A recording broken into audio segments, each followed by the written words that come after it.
Uh, Halo, selamat sore abang kakak dan rekan-rekan semua.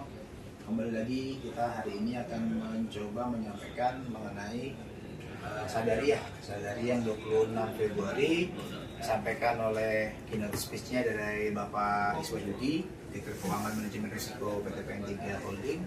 Narasumbernya Bapak Eka Wapca Susila Putra dengan judul Risiko Anomali Iklim terhadap Keberlangsungan Bisnis Budaya Perkebunan. Oke, next Bang Fadel. Nah, ini apa sih nanti yang akan dibahas di sini? Pertama, adanya anomali iklim dan produktivitas. Kedua, tipologi anomali iklim. Ketiga, hubungan antara macam komoditas, lokasi, topografi, dan kondisi agroekosistem dengan yang kerentanan. Keempat, manajemen risiko untuk kejadian anomali iklim. Dan kelima, strategi mitigasi dan adaptasi untuk menghadapi anomali iklim. Next, Bang Fadel. Nah, lanjut. Nah, lingkungan lahan, itu terdiri dari tanah dan atmosfer sebagai faktor pembatas. Kebutuhan lingkungan sistem produksi yang mendukung produksi adalah mutlak. Ya, ini adalah yield, ini adalah genotype, environment, management. Ini terbagi dalam dua ranah, yaitu ranah breeding untuk genotype dan environment dan management untuk ranah agronomi dan engineeringnya. Oke. Nah, apa sih lingkungan sistem produksi yang mendukung produksi? Itu adalah sarana sistem produksi tanaman yang digunakan untuk memfasilitasi tanaman supaya tidak ada faktor-faktor yang mengganggu sistem produksi. Dalam satu kalimat, lingkungan sistem produksi yang mendukung produksi adalah hotel bintang 5 bagi tanaman. Apa tuh hotel bintang 5 bagi tanaman? Kita lihat ya. Nah, ini adalah tren temperatur rata-rata di beberapa stasiun pemantauan cuaca 30 tahun terakhir. Kita bisa lihat tuh, ada Samratulangi, Hasanuddin, Jalaluddin, Pontianak. Ini di semua kota-kota besar di seluruh Indonesia nih. Oke, next mau pada. Nah, tren perubahan iklim 30 tahun terakhir. Nah, awal musim kemarau itu maju 0,3 sampai 2 bulan. Sementara awal musim hujan itu mundur 0,3 sampai 1 bulan. Nah, ini berpengaruh terhadap apa? Penurunan curah hujan pada MK musim kemarau dan peningkatan curah hujan pada musim penghujan, sehingga ada peningkatan siklus El Nino dari 3 sampai 7 tahun sekali menjadi 2 sampai 5 tahun sekali. Ini karena akumulasi karbon gas rumah kaca di atmosfer seperti ini cukup meningkat nitrous oxide emission-nya. Oke, lanjut Bang Fadel. Nah, dampaknya ke sini. Sebelah kiri adalah lahan yang terdegradasi karena adanya perubahan cuaca dan ekosistem, sementara sebelah kanan adalah yang idealnya seperti apa proses hutannya. Oke, next.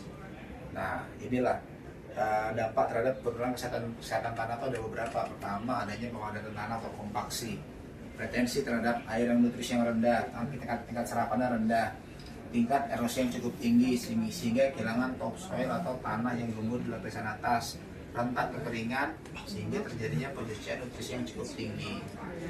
Next, Bang Fadel. Nah, dampak real gangguan dalam sistem produksi tanaman ini bisa kita lihat ini, mungkin lebih teman-teman yang dari basic tanaman ya yang lebih memahami siklus sistem produksi tanaman ini. Next, Bang Fadel.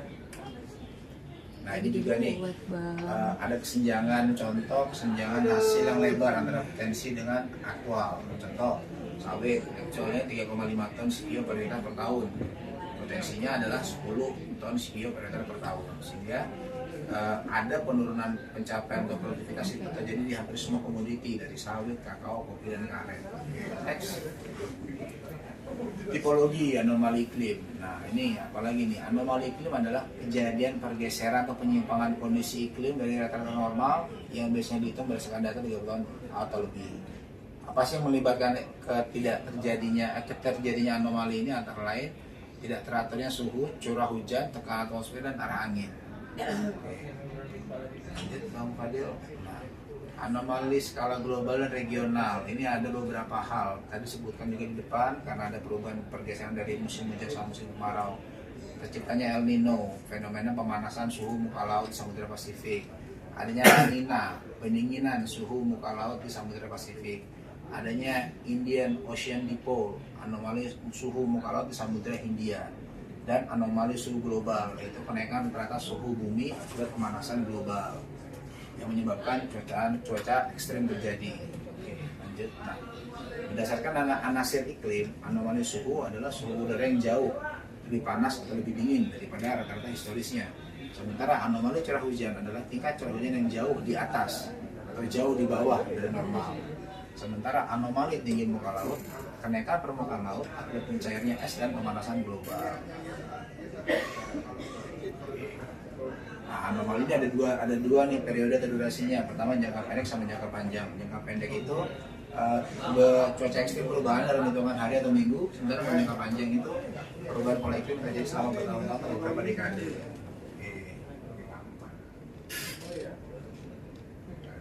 Nah, manajemen risikonya apa nih untuk kejadian anomali iklim? Nah, pertama kita lihat dulu nih. Nah, pertama adalah pelibatan kombinasi teknologi, adaptasi praktik budidaya dan perencanaan strategis untuk mengatasi kekeringan dan curah hujan ekstrim, El Nino atau La Nina. Kemudian pendekatan utama meliputi penggunaan bibit tahan stres, efisiensi air, diversifikasi pemantauan iklim berbasis data dan mitigasi berkelanjutan.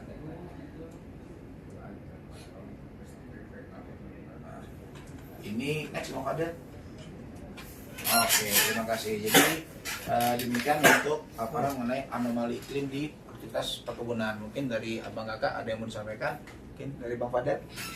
Ya, terima kasih Bang. Materi yang sangat menarik ya. Jadi saya merecall kembali memori dasar-dasar agronomi, dasar-dasar ilmu tanah, pengetahuan geofisika dan meteorologi, dasar-dasar iklim, semua mata kuliah yang saya pelajari dulu terrecall dalam satu slide ini semuanya Bang.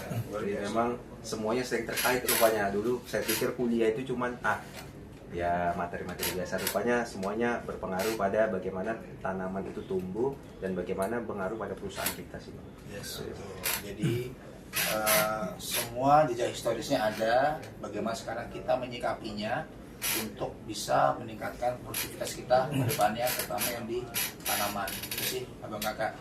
Demikian dari saya, terima kasih.